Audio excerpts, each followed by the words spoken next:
Many doubted we'd ever see it, but here it is. The return to glory.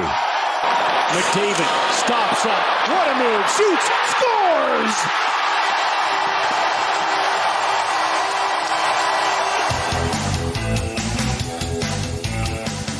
Hey, everybody. It's podcast number 3 of The Outsiders. I'm Bryn Griffiths. He's Robin Brownlee. How you doing today? Hey, I'm terrific, Bryn. Look, did we just come in to a clip that said touchdown Eskimos? Just asking for a friend. Yes, we did. That was a while ago, though. That was the silky smooth tones of Mark Lee, who's not even doing CFL action anymore. That goes back to when Ricky Ray played with the Edmonton Eskimos, but I see where you're going with that. Well, let's go right into it. The Labor Day Classics were this past weekend. The one between the Eskimos and the Calgary Stampeders at McMahon Stadium was not a classic, and the Edmonton Eskimos are once again having problems scoring points. The Calgary Stampeders, I think, now are going to find their stride because Bo Levi Mitchell is back. Where do you want to go with that one? I tell you what, listening to fans after that game, I think there's some real frustration out there. You know, what we're seeing is a team that, has relied largely on its defense, even though there have been some offensive explosions. I mean, Trevor Harris and the offense have put up some good numbers, but I tell you what, offensively, defensively, and on special teams, I don't think the Eskimos ever threatened to win any aspect of that game on Monday, let alone win the game. They were not in that game at any point, and I don't care what the score was at any point. They got nothing done in any of the 3 components of teams. We talked last week about the Eskimos' legitimacy being tested over these next few games. Well, they were out and out failing miserably in Calgary on Monday afternoon. They have a rematch coming up, and I don't see things changing too much there either. The offense can't throw a pass longer than a simple 8-yard out. And when they get into the red zone, it's the dead zone. It's not the red zone anymore. It's not good for the Edmonton Eskimos. I predicted at the start of the season they would finish 4th. And right now I'm starting to see, as the West is starting to maybe settle just a little bit, and I see the Calgary Stampeders finishing 1st. And then I see Winnipeg and Saskatchewan fighting it out for 2nd or 3rd, and I have the Eskimos right now in 4th in the crossover position. That's kind of how I saw it at the start of the season before all the quarterbacks started getting hurt. And now I'm starting to sense, based on what I watched this past weekend, that's exactly what we're going to see here by the time we get to the end of the regular schedule. Well, I tell you what, and the thing, Bryn, from where I sit, it's not so much going to matter where the Eskimos finish. I think they're a crossover team at best. That offense, numbers can be deceiving, and we've talked about this in hockey, right across the board with all sports, really. Success does not hinge on one player. In football, though, the quarterback tends to get much of the praise and much of the blame. And for all his numbers, Trevor Harris, who came in a tough situation, let's be honest, Mike Riley leaves, a former MOP leaves, and you come in. He got some things done early this season, but despite leading the league in passing yards, and I think he's still 3rd in touchdown passes, Harris in 5 of 11 games has not thrown a touchdown pass. Now, someone has to catch them, somebody has to block so you can throw one. I get that. But that's an all or nothing stat if ever there was one. You're getting 3 touchdowns in one game, 3 in another, 2 in another. 5 of 11 games without a touchdown pass in the CFL? You can't win like that. No chance, no way. And special teams at the CFL level, too, are huge. And Sean White's been sensational. No problem there with his kicking ability. He, every time the Eskimos would fall down by 10 or 12 points, I'm going, okay, well, I don't know how they're going to get 3 more field goals to get back into this thing because touchdowns are really not in their vocabulary at all. Okay, that's the Edmonton Eskimos.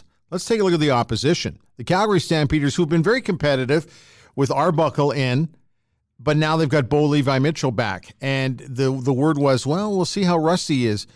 He's in midseason form. And he looked great, and I think from this point forward, the Calgary Stampeders are going to gallop ahead of the rest of the West basically because Winnipeg's situation with Nichols and Harris is out for one more game with the suspension. Saskatchewan Roughriders, I like the way they're playing. Just not sure their first place material yet. So let's talk about the Calgary Stampeders for a minute. I think the Stamps, I like their chances to slowly chip away and finish in first place by the time the season's over. I could be out of it, and you're, of course, welcome to drop an email anytime. All you have to do is just send the email to mightymouth@shaw.ca. We get back to people, too. We've had a bunch of emails, and I responded to a lot of people, and it's great. And the response we've had from the podcast has been fantastic, and we thank you for your downloads. But as for, obviously we're going to talk with Rod Pederson about the Labor Day weekend and some of the other CFL stuff. But for the most part, before we leave it, the Calgary Stampeders, are they just about ready to hit the gas pedal for you? Yeah, I mean, to me, they have the best quarterback in the Canadian Football League. It's clearly not gonna take him 2 or 3 weeks to get back into the swing of things. While he didn't light it up against the Eskimos, he looked smooth, he looked sharp, he was in complete control. Bo Levi Mitchell, with the team he has around him. I mean, the only guy close to Bo Levi for me is Mike Riley, but he is horizontal in BC with a really crappy team. And you can't do much when you're flat on your back. So I wouldn't be surprised at all if the Stampeders go on a run now. And forget how they've dominated the first half of the Labor Day Classic with the Eskimos at home. They're 5-2 in the last 7 in the rematch in Edmonton. So I fully expect they're going to come in here and take care of business, because I tell you what, the Eskimos showed nothing on Monday. And the tiebreaker now goes to the Calgary Stampeders, if that's an issue for some people. NFL season kicks off this week. It'll get going Thursday night. It's the Packers and the Bears in Chicago. I was looking at the power rankings heading into week 1. And, of course, when you're doing the power rankings for week number 1, usually the defending champs are always at the top of the heap, and that's exactly where New England is, followed by the LA Rams, the New Orleans Saints, the Kansas City Chiefs. You've got Philadelphia up next, along with Chicago, Dallas, Pittsburgh, Seattle, and the Los Angeles Chargers. Not a lot of surprise there, I don't think. I can't say that well, there's a couple of things. I'm going to be upfront with people, and I've told you this before. I don't watch preseason anything. I find preseason everything boring. I don't watch it. I still read up a little bit to see what's going on, but I'm not going to spend 3 hours watching a preseason NFL football game or a NHL preseason game. I'm just not interested in that. But these rankings, to me, I think are pretty fair to kick things off this season. I'm going to keep watching the NFL until the Patriots finally descend into the depths of mediocrity, like some people have been suggesting they would for some time now. Yes. I mean, Brady is what, 57 years old now? Not quite, but I see where you're going with that. You know, it's been remarkable. Love him or hate him, and look, a lot of people hate him because when you win that often, you get on people's nerves. Hello, Montreal Canadiens, when I was a kid. Yeah. But that they're in the conversation, it's remarkable given the players that have come and gone over the years. I'd still like to see, just for old time's sake, and a nostalgic walk down memory lane. Are the Miami Dolphins going to be any good ever again? Isn't it funny how you go through these cycles, some of these teams? So that was my team as a kid. I was just going to ask that. Obviously, that's a hot button for you. So, I don't know. Most people these days don't know who Bob Greasy was, or, Larry Zonka or Jim Kick or Mercury Morris. So now I am officially 79 years old for the people out there. But I'm just thinking, what comes around goes around. And I've been waiting forever for the Dolphins to get good again, because it's been like since the 70s, hasn't it? It's been a long time, and the perfect season was a long time ago. And I'm a Denver Bronco fan. I grew up watching the Broncos as a kid in the 70s on television, so I've kind of followed them really closely. And they have been okay. They've won some titles, but they have not been absolutely awful. They've been passable. Like this year, I don't know what's going to happen there with Flacco, but whatever. We'll see. We'll be watching the NFL closely throughout the season anyway. Let's get to some hockey notes. The NHL training camp's opening up this coming weekend. And no Justin Williams. He's decided he is sitting out the season. Did not utter the word retirement. Said he's sitting out the season. Your take on that? Well, first of all, at 37 years old, Justin Williams has nothing left to prove in this league. He's won 3 Stanley Cups. He's played over 1,200 games. I think he's in the top 100. So if he's tired, if he wants a rest, he talked about the fire not being there. You know what?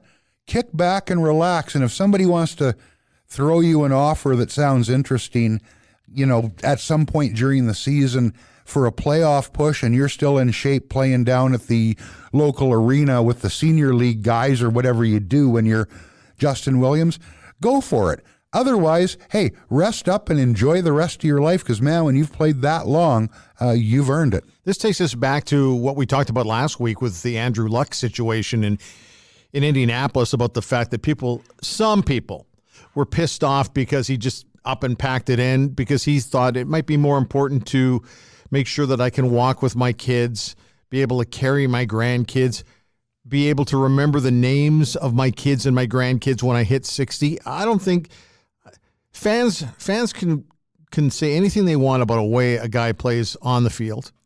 And maybe when they're playing for your team and their off-field conduct might be questionable, you should be able to question that a little bit too. But as to when a guy decides to pack it in or take out and just chill out for a season, I don't think that's anybody's business. Am I wrong in that? No, absolutely not. You know what? It doesn't matter how much dough you got in the bank, how many cars you have in the garage, how many garages you have in your houses around the world. Yeah. If you can't get out of bed, if you can't think straight, if you can't enjoy the rest of your life after the sport you played, why did you play the sport in the first place? What's the point? Exactly. What is the point? To me, when I hear a player say that, well, let's see, okay, let's drag Sidney Crosby into the mix here. Sid's taken a beating over the years. At some point, and I hope it's soon, with all the concussion history that he has, I hope at some point soon, as much as it would really hurt to watch him not be part of the National Hockey League anymore, I hope he makes the right decision. I hope he talks to his doctors, talks to his agent, makes the right call, and decides, I've won my cups. I'm going to be one of the legends. I got to walk away right now while I still have some comprehension of what I've done. The concussion one is the one that really drives me crazy. It's you don't owe anybody anything at this point. You've made your mark on the National Hockey League. You've celebrated Stanley Cup championships with the city of Pittsburgh. What's left? There's nothing really left, is there? No, and my last thought is this, Bryn. You're paid to entertain, and you're paid handsomely. And I get that. And players now, I'd like to think, go into the sport they play, if not with a full understanding, because we're not sure medically, but at least a far better understanding than people went into pro sports in the 60s and 70s and 80s and even the 90s did. We understand there's risks. And when you say, I've had enough because I've been hit in the head enough, or I can't get out of bed, my knees hurt enough, that's all that matters. Yes, you're a paid entertainer, but you don't entertain at any cost. And if the cost is your health, you say, thank you very much. It's been a slice. See you later.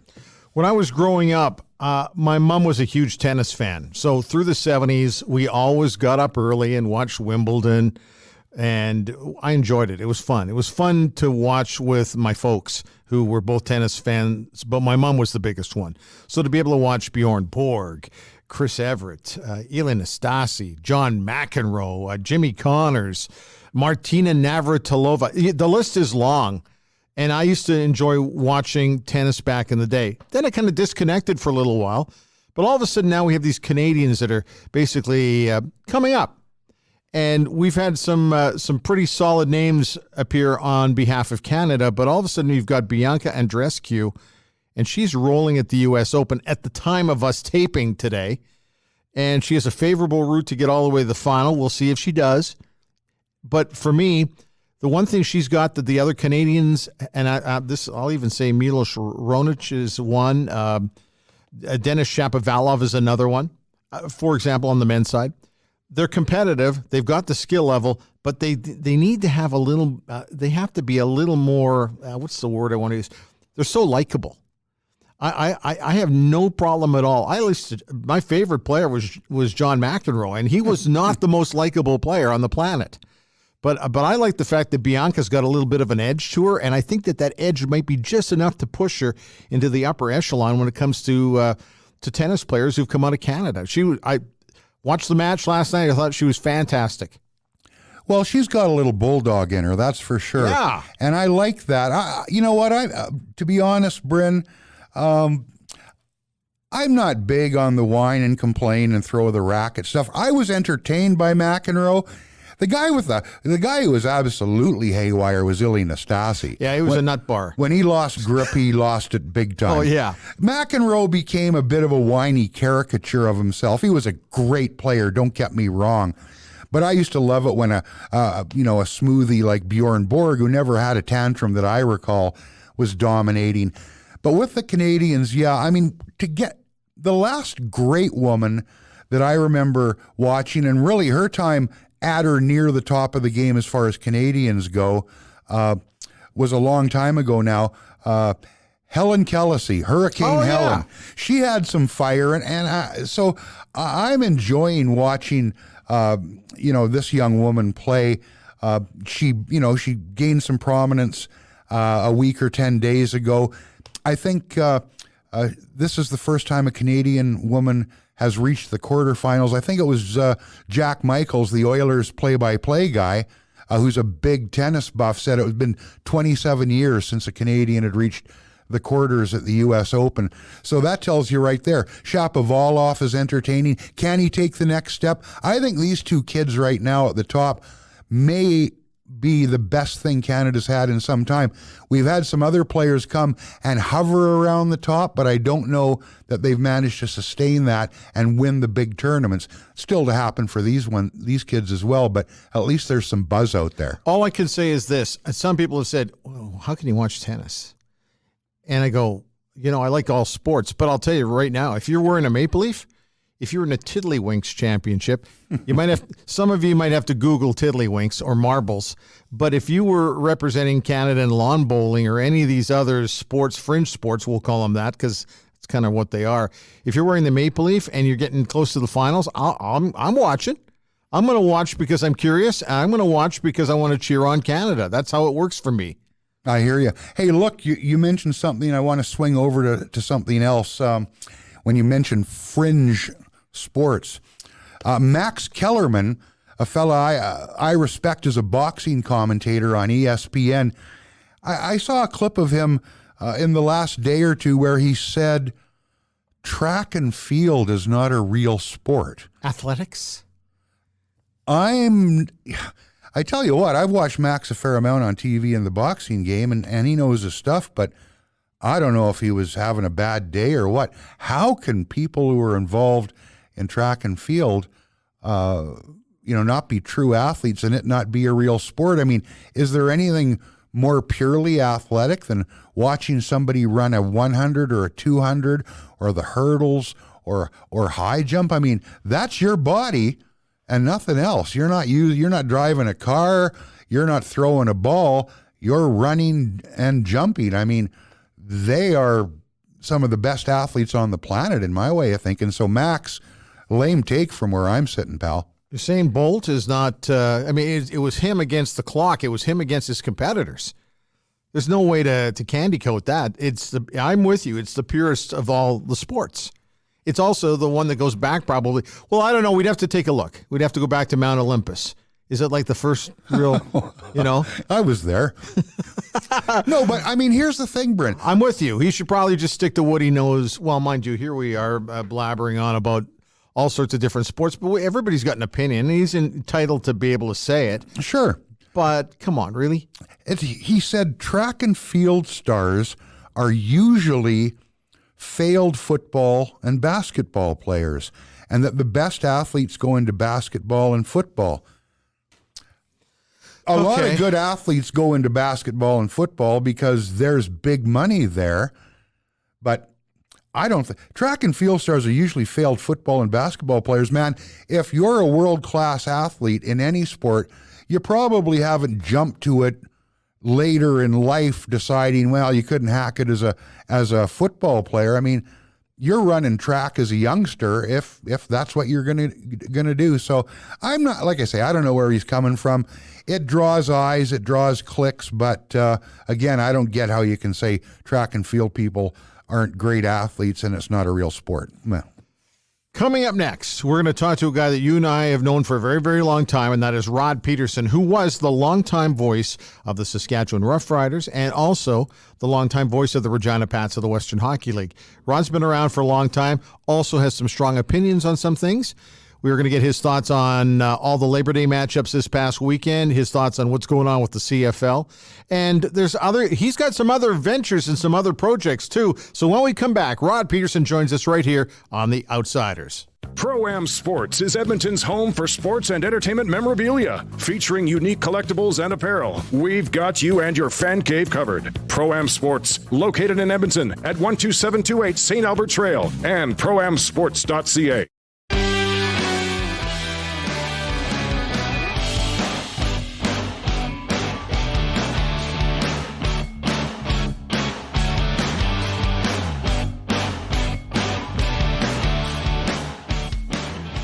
Well, Rod Pederson, how you doing? 100%, guys. Good to hear from you. What are you doing? Well, I'm wondering if I'm actually an outsider now. You guys you're outsiders? We are. We're the outsiders. Does that make me an outsider? I was hoping to be an insider. We will show you the secret handshake and give you the keys to the clubhouse later.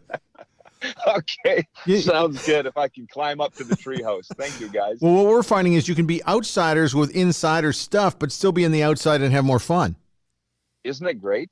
Yeah, it is, actually. We're kind of enjoying it. All right, before we get into all the specifics about you, let's start talking about the Canadian Football League. The last couple of weeks, we had Chris Cuthbert on in our opening show, and we're talking about attendance, and it's nice to see it's come around. This past weekend was actually pretty solid. Well, you know what? I got to jump immediately to something that we're going to talk about down the line, and that is at Touchdown Atlantic, I had some time with the commissioner, Randy Ambrosi, and he just said, can we talk about what's good about the CFL rather than about what's bad, please? And I chuckled because that was the theme, was the attendance all year long, really, until week 12 in the Labor Day Classics. And most stadium, Tim Hortons Field was beyond capacity. Couple thousand more than what it held. Saskatchewan had their first sellout of the season at 33,000 and change. And then in Calgary, it was just shy of a sellout, but it looked like a sellout. It just made for magnificent television. The games, for the most part, were good, except for the Battle of Alberta. And I just kind of smiled and thought, well, the commissioner's going to be happy here because this was a pretty brilliant weekend for the CFL. Well, Rod, you know this as well as anybody. I mean, a lot of people believe, and count me among them, that the season doesn't really start until Labor Day, and not only at the turnstiles, but in the standings, and now there's some movement in both. I guess so, but that phrase, the hair stands up on the back of my neck when people say that, because if the rest of the country doesn't wake up to the CFL until Labor Day weekend, here's what you missed. The Simone Lawrence hit on Zach Collaros in week 1, the suspension, the appeal, and then the suspension. You've missed the entire BC Lions season. Ugh. You've missed probably the end of Zach Collaros' career. You've missed Kahari Jones and Vernon Adams Jr. single-handedly breathing life into the Montreal Alouettes franchise and turning it around. And what I think, the coming out party of Cody Fajardo in Saskatchewan, he's the new face of the franchise, and the birth of the next generation of CFL quarterbacks. So I know you guys have been paying attention to CFL since week 1, but most of the country has not. So if you believe it just kicked off this weekend, you've missed a ton already this summer. That's my take on that, Robin. Sorry. No worries. Nerve touch. Well, Rod, you've been around long enough watching this league, as have all of us. And to me, where you finish in the season is determined in the first half. However, that last half is a crazy half, and we're going into it now. I talked to Dunnigan about that a few years ago, And I said, do you believe with the adage the season doesn't start until Labor Day? He's like, no, because 2 points in week 1 mean the same as 2 points in week 18. And those teams that actually jump out to a great start usually sit on that cushion for a while. Winnipeg Blue Bombers are a good example of that right now this year. And also the Hamilton Tiger Cats, who just continued to keep winning. But the more early wins that you can put in the bank, it does filter out, you're right, in that final third of the season, no doubt. So I guess from a fan's perspective, yes, Robin's right. But from the team perspective, my goodness, can you imagine if the teams thought that way? Apparently BC has. Hey, well, Rod, tell me about that cushion as far as the Edmonton Eskimos go. They are in their annual mid-schedule swoon, and I don't know that it's going to get a lot better in the rematch against the Stampeders. Well, you know what? I think it's hard to keep the pedal to the metal for 18 games, no matter whom you are. And for the Eskimos, this is the one. I mean, I've been following them closely because that's what I love about the CFL. 9 teams. It's not that hard to watch every game. Right. I just don't know what they are. And I don't know that they know what they are. You know, 1 minute they are shooting the lights out and Trevor Harris is putting up close to 500 yards, yet they lose. And then they go down to Calgary and they just look like molasses, that offense, and they can't tackle. And yet, you know, then they'll win the big games, which they have. And, you know, they've come up big in some home games. I understand that Winnipeg game 2 Fridays ago was not that. I just don't know what Edmonton is. But I know they got 6 wins, as do the Calgary Stampeders. That's what I know. Well, here's the thing, though, Rod. Yeah. They're beating the teams you got to beat, but they're not beating the teams they have to beat. Which is scary. But the same can be said for the Saskatchewan Roughriders, who up until this Labor Day Classic weekend, the only West Division winning team they'd faced was the Blue Bombers. Well, they got killed by Calgary here in July. And then Winnipeg was the next Western team that had any teeth. And they were missing their quarterback and the league's leading rusher. So the same goes for the Saskatchewan Roughriders. So a lot was sorted out in the first half. Like I say, BC and Toronto seasons are over. But I just don't know if we know anything about the Edmonton Eskimos here. And what are they, 6 and 5? So they got 7 games left. I was doing the math of the crossovers this morning. I mean, Robin, I know how much they love the Eskimos in Edmonton. They have, for almost 98 of 100 years of CFL football, they've led the league in attendance. Mm-hmm. I know how much they love the Eskimos, but I don't think the fans know what they are either. But they're going to be in the playoffs. I think they're going to be in the playoffs. The crossover, we're close to having it clinched. You know, so now it's really, you talk Mighty Mouth there about fine tuning. It really is all about the playoffs. The regular season is just jockeying for your playoff seeding. And maybe the Edmonton Eskimos, if they were to cross over, could be the first team ever to get to the Grey Cup via the crossover. And if it happened to be in Calgary, wouldn't that be something? Rod Pederson joining us on The Outsiders today. It's always great to chat with him. You know, Rod, good point, but here's how I see it. You've got a great story, as you mentioned, in Cody Fajardo. He comes along, takes over. Yeah, I mean, it was a bit wobbly against a team without its starting quarterback and running back the last time out. But I tell you what, I look at Trevor Harris. You start off guns a-blazing like he did, and then you look at the numbers, and they fool you sometimes.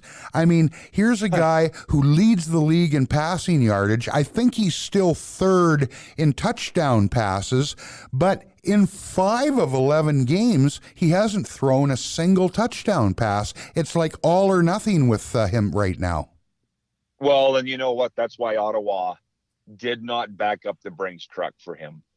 I got a lot of friends in the Red Blacks organization who just feel Trevor can't win the big game. And I honestly thought when they won that East final last year and what he put up 40-plus points on the board, I believe, that kind of sealed the deal for Ottawa. And then they go to the Grey Cup at Edmonton and lose.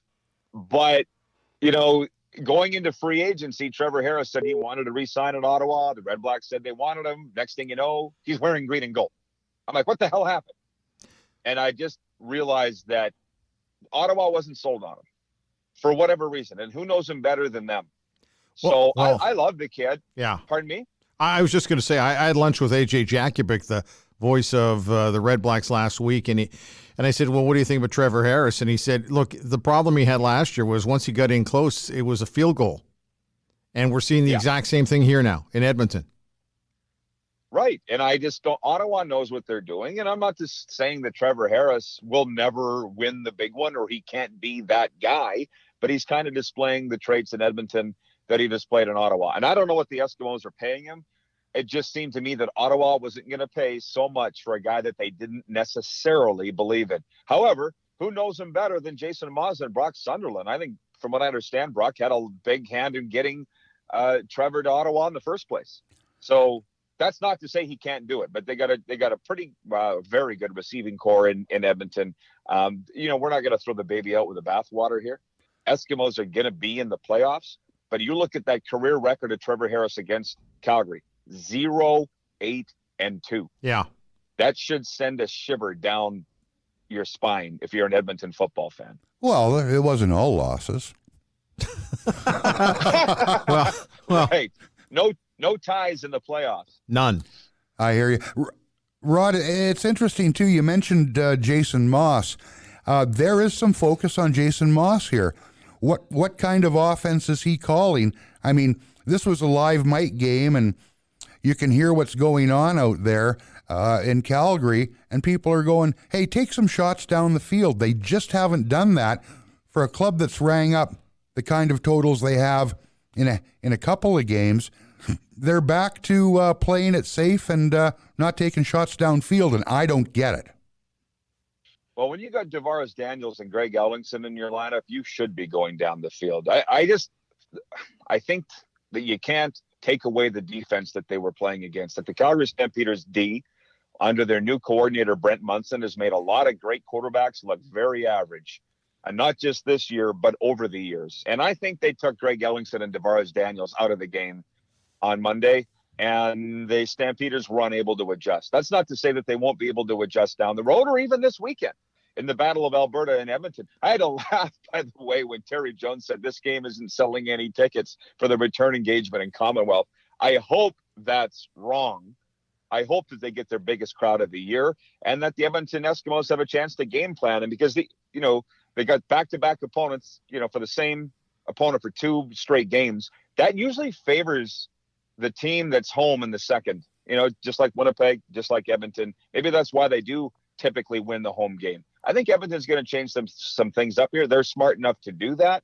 Though if Ellingson and Javaris Daniels are non-factors, you don't have a chance. I don't care who you're playing. Rod Pederson joining us on the Outsiders today. The other thing you got to take a look at is the opposition. Let's focus on the Calgary Stampeders. So you have Arbuckle having a great season, and now all of a sudden Bo Levi is ready to go, and he certainly looked rusty in that game on Monday afternoon. I mean, what a performance by him. Well, listen, let's just get down to it. I don't even believe Bo Levi Mitchell was that hurt. I don't. Really? For the whole time. The conspiracy theory in Calgary amongst the football people that are friends of mine, not affiliated with the Stampeders in any way, was that Bo Levi was not that hurt. When John Huffnagel had to sign him to that $700,000-ish contract, he was like chewing nails, eating glass, signing into that. He didn't want to do it. And the Bo Levi was stashed on the 6th game to save salary to see if they could win with Nick Arbuckle, which they basically did. I think they got 4 or 5 wins under Nick. But when Bo came back for the biggest game of the year for Calgary, is a totally different team. That's what I said. It wasn't just on offense. The whole team got better when Bo Levi Mitchell was on the field. But my point here is he did not look rusty. And there's some trickery going on in Calgary. Like late last week, he comes out that they're taking him off the 6-game injured list, but they're not going to name him a starter. We're going to name our starter on Sunday. Yeah. Who are you trying to kid? You're not going to take him off the 6th game to be a backup. Like, what are you doing? Here's your clipboard. So, well, like, it's just dumb. It's just, who do you think we are here? So something's going on, but that's not to say that the Stampeders are ready to move away from Bo Levi Mitchell. I just think they wanted to see if they could win without him. And they did, really. And they got into the second half of the season here. Bo's off the 6th game. I'm interested to see how they handle him moving forward because I know come fall and in the playoffs, they're not going to experiment with Nick Arbuckle. No. Bo will be on the field in the playoffs. But there's a rumor, guys, amongst CFL people that there will be an off-season trade that could land Bo Levi Mitchell in Toronto because really he's the only thing I believe the Argos are missing. I know they're a dreadful 1-9 or 1-10, whatever they are, but they could use them, I think. So just keep your eye on that. That's something that I'm hearing. Okay. That's interesting stuff. You don't think McLeod Bethel Thompson's the guy, eh? No, not even close. And as a matter of fact, I sat with Argo fans at Touchdown Atlantic, and it's one of the things I love in this new role is being able to go watch games that I really have no skin in the game or horse in the race, and sit with other teams' fans and listen to them. And they know who I am, and I just like giving the fans a voice. I know you guys do too. And I watched McLeod Bethel Thompson up close. He just does not have it. I understand why he's kicked around for as long as he has. He shows flashes. He's got the size. I think he puts in the work. But when the chips are down, you just can't count on him to make the throw to win you a game. And they got two quarterbacks there. James Franklin, who you guys would know, he hasn't been able to do anything. McLeod Bethel Thompson's been unable to do anything. But there's a lot of talent on that Argos roster. A lot. And they can't win. The only thing they're missing, I believe, is the quarterback. Yeah. Rod, let's go to the other hot spot right to the West Coast. We touched on this with Chris Cuthbert. I don't know how long Mike Riley can stay upright, even with the firing of a coach. The coach doesn't block as far as I know. Here's a guy just signed $700K a year. He's a star in this league. I don't know how long. I don't know if he finishes out this contract the way he's getting beat up out there. Well, I tell you what, somebody's got egg on their face, and you knew somebody was going to be made to walk the plank eventually, and it was Brian Chew. Yep. And it's unfortunate. They're not going to fire the head coach because they can't, because of this inane CFL coach's salary cap. They can't afford to fire anybody anymore. And Ed Hervey's obviously not going to get fired. You know yourself, GMs, they put a few bodies in front of them when the bullets start flying. So Ed's safe for a while. Yeah. So all of a sudden, who's going to walk the plank? It's going to be Brian Chew. But let's zero in on this. Giving $725,000 a year over 4 years, so $2.8 million to Mike Riley, and you can't predict. It seemed like a great idea at the time. Yeah. Gentlemen. But it's been an horrendous idea. And that's where somewhere along the line, Ed Hervey's going to have to pay the piper here. But I had a coach call me from Texas last week. And I said, I'm glad you called because I missed all the games. I was in Moncton for Touchdown Atlantic festivities. I didn't see what happened. He goes, well, listen, in the CFL, you give up a sack on any drive, anywhere on the field, your chance of scoring a touchdown on that drive is 3%. 3%, one sack against. And he goes, with BC, they're on pace to set a record for sacks allowed in one season in the CFL. So they are not even giving Mike Riley a chance. He didn't have a chance right out of the gate with the amount of protection that they've had. So I don't know about Brian Chew. I've never met him. He was fired by the Red Blacks. He's now fired with BC. Maybe he is the problem. I don't know. It's not just about putting too much money into the quarterback and not enough on the O-line. It's not. It is about scheme, but they've been rotated. I don't think they had the same five for consecutive games all year. Yeah. And I don't understand why that is. I don't understand that, but it's not just about overpaying for Mike Riley. There's more going into it there, but nobody saw this coming. I can tell by you guys' voices, you didn't see it coming. No. Nobody saw this coming. No. It's a big shocker. And the way the Eskimos rolled over them early, was okay. The first game in Edmonton, you knew there was going to be high emotion, and you knew the Edmonton Eskimos would be ready for that one. But then they went into Vancouver and basically did the same thing there. The Chew dismissal for me, you're right. You can't target the head coach. It's hard to go after a GM, and when your offensive line is that horrible, somebody's going to have to bite the bullet. And it's not hard to take a look at the offensive line coach and go, "That's the guy. We got to start somewhere. Right. He's the guy." I wondered what took so long, to be honest with you. Yeah. And I'm pretty happy with the hire. Kelly Bates is in there, who I know he spent some time with the Eskimos. Obviously, he's a BC Lions great. So maybe things will change there. I think Kelly is a tremendous coach. I think it's a better fit than Brian Chew was in the first place. But let's be honest, their season, I believe, is over. They're not mathematically out of it, but holy smokes. Yeah. Yeah. And it's tough because that's a market where the BC Lions, they're up for sale. David Braley's screwing over the market because he doesn't want to sell the team. He's got eager buyers just begging him to buy the team, and Braley just won't do it.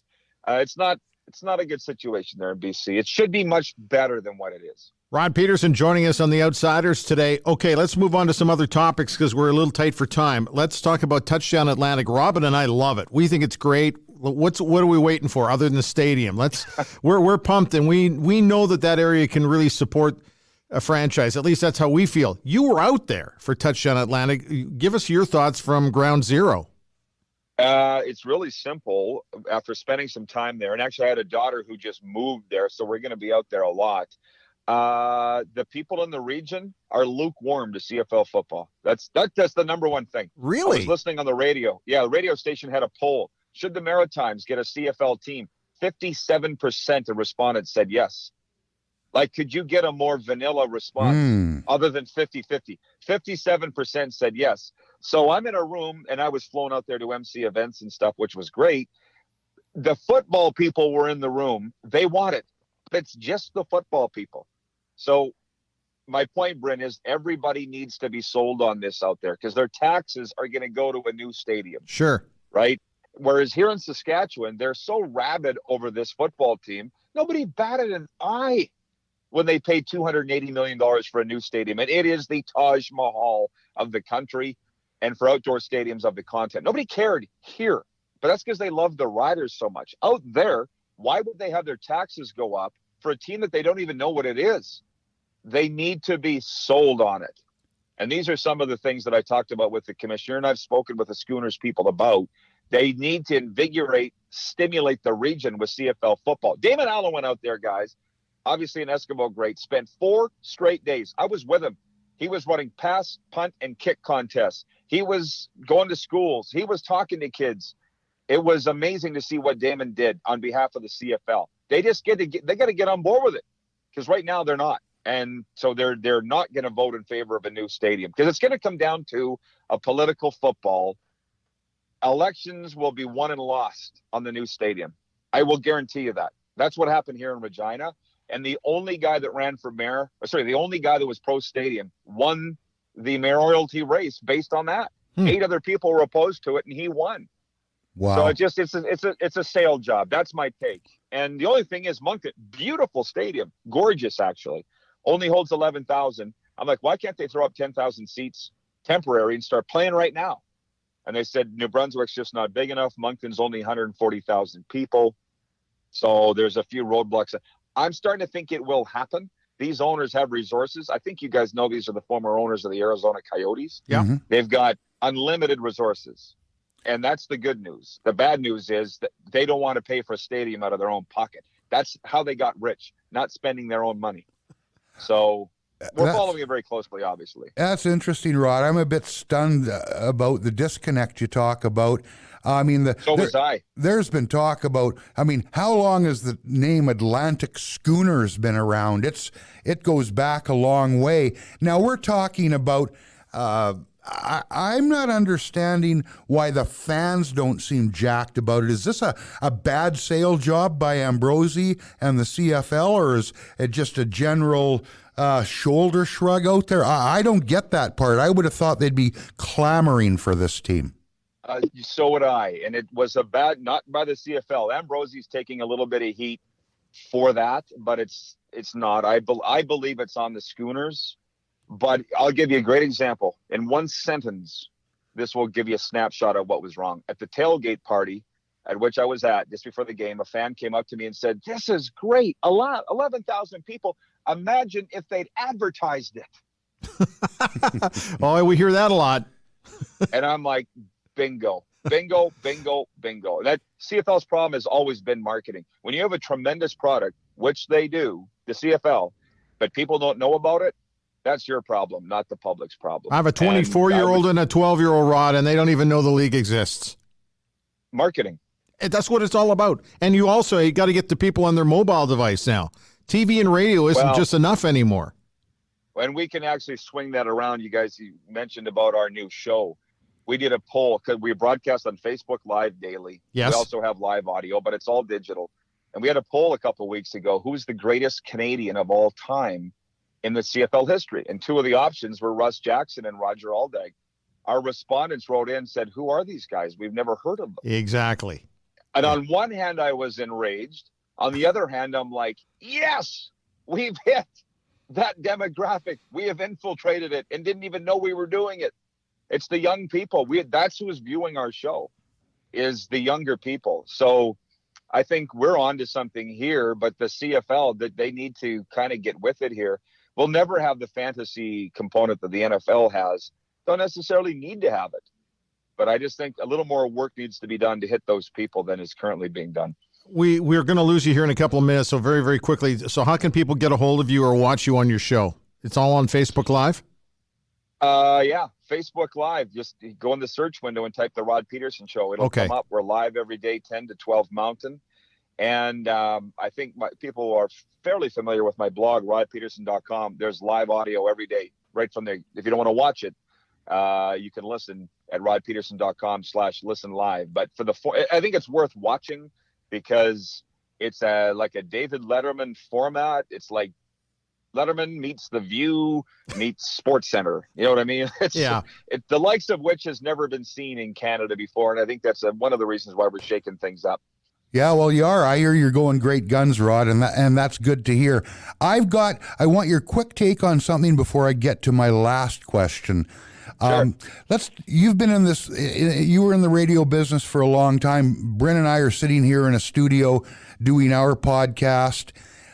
Where do you think the media landscape is right now, and where do you think it's going? Because you're a part of it. Well, on one hand, I'm a little worried.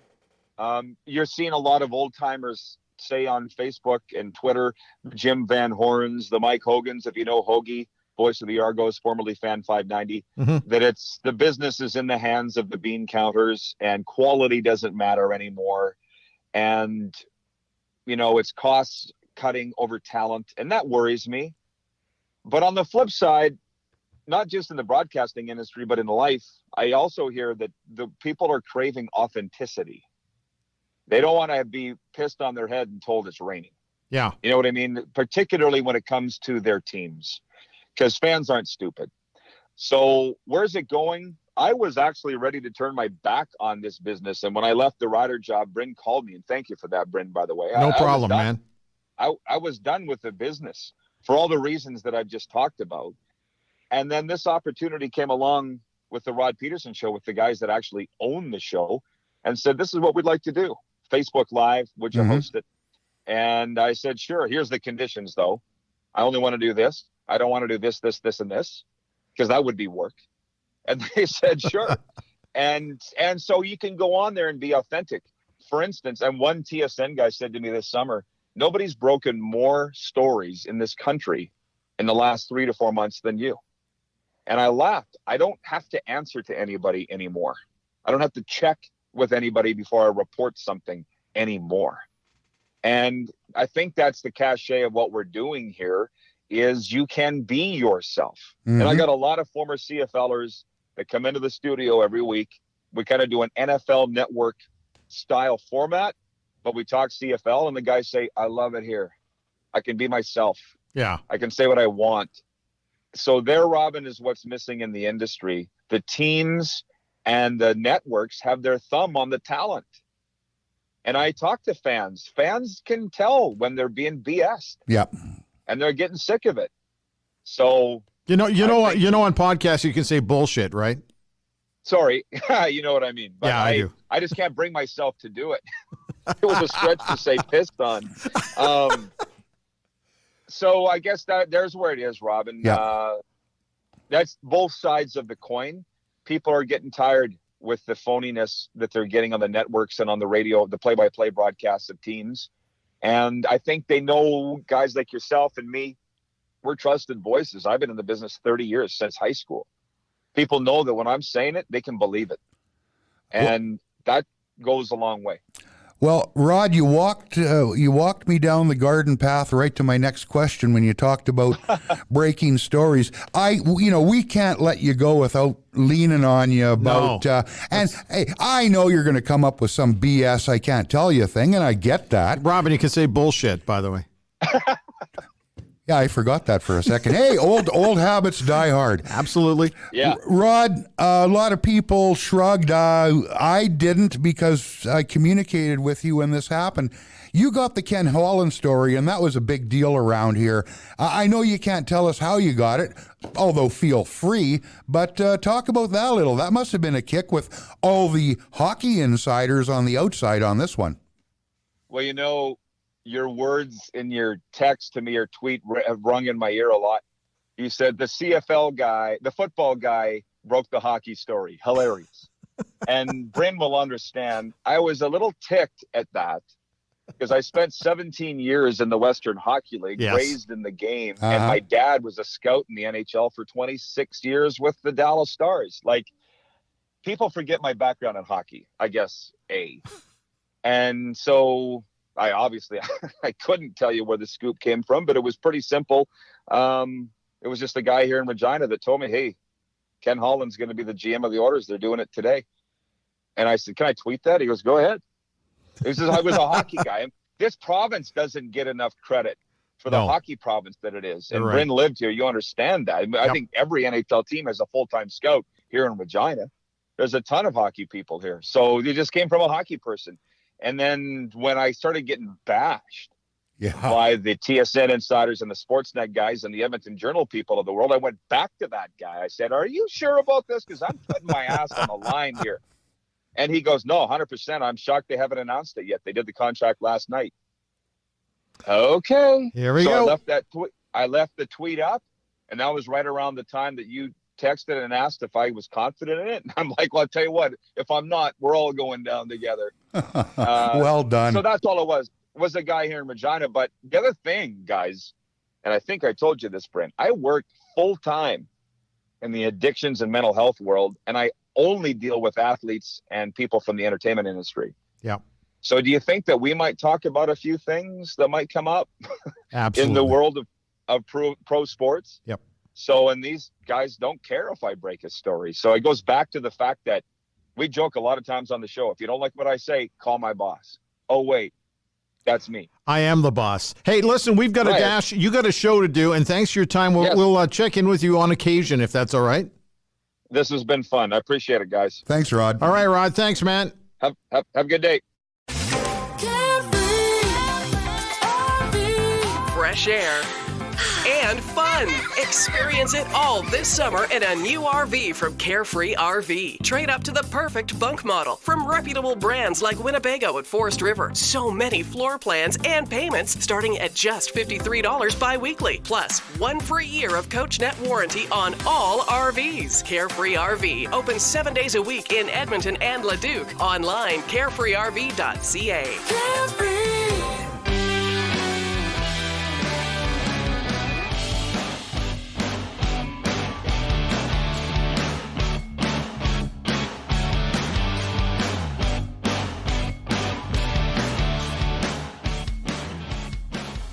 Well, that's it for podcast number 3. Robin, I got to ask you a question, and we're always looking for feedback from everybody, and you're more than welcome to just drop us an email at mightymouth@shaw.ca. That's mightymouth@shaw.ca. One of the things you and I have been talking about is what's the perfect length of a podcast? What's good for people? You and I have kind of determined that we like to be between 45 minutes and an hour at the most, unless it's a little special. On podcast 2, we talked to Theo Fleury, and he was going pretty good, so we weren't going to cut him off at any point or do any editing. We don't like to do any editing on this show anyway. What you hear us talk about is pretty much what we're going to be talking about. We don't hack and slice and cut it up. But so anyway, we're running almost on schedule today, but we have to tell people that the NHL preseason is upon us next week. And the training camps will be starting all up, and there's going to be a lot of hockey talk next week. Well, I mean, by next week, we'll be into the early stages of players reporting and training camps. And the Eskimos will have roared back with a dominating victory in the rematch with the Stampeders. Let's wait on that one. But yeah, I'm looking forward to it. This is a nice time of year. We're getting down where the money's on the table in the CFL. There's still some ways to go, but that winds up, and now we're going to see the players filtering back into their respective cities in the NHL, whether you're out in Toronto or out in Vancouver, waiting to see if Pederson can avoid the sophomore jinx. Whether you're in Edmonton, wondering if Connor McDavid is still unhappy about being an Edmonton Oiler. Please don't get me started on that. The same story the last 3 straight years at the exact same time. He doesn't look happy. Of course he doesn't look happy. The Oilers haven't been good enough, guys. Thanks, Tips. The other thing, too, the baseball season's about to wrap up. We're going into a crazy month of October. I love October. It's a lot of fun. I'm sure we're going to end up doing a little bit of a post-mortem on what's going on with the Toronto Blue Jays. I still can't figure out what's happening there. There's a lot of great stories coming up. But anyway, we're trying to get feedback from you to tell us if you like the direction we're going, what you'd like to hear more of. I'd like to get a few more responses out of the USA. We're getting a lot from Canada. Have one from the U.S., but we're looking for feedback from pretty much everywhere. We also have a few people downloading us in Europe, which is not a real big surprise, and a few other places as well. But we'll get to all of that later. But we think we're going down the right path here, so any feedback you can give us would be fantastic. Yeah, I mean, seriously, guys, tell us what sucks. Tell us what you like. Yeah.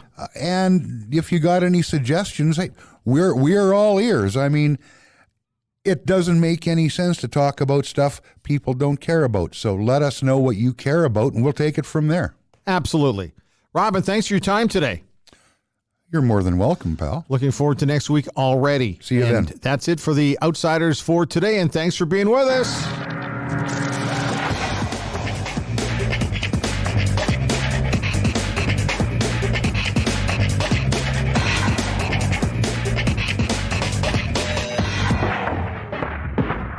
Was recorded earlier because we were ashamed to do it now.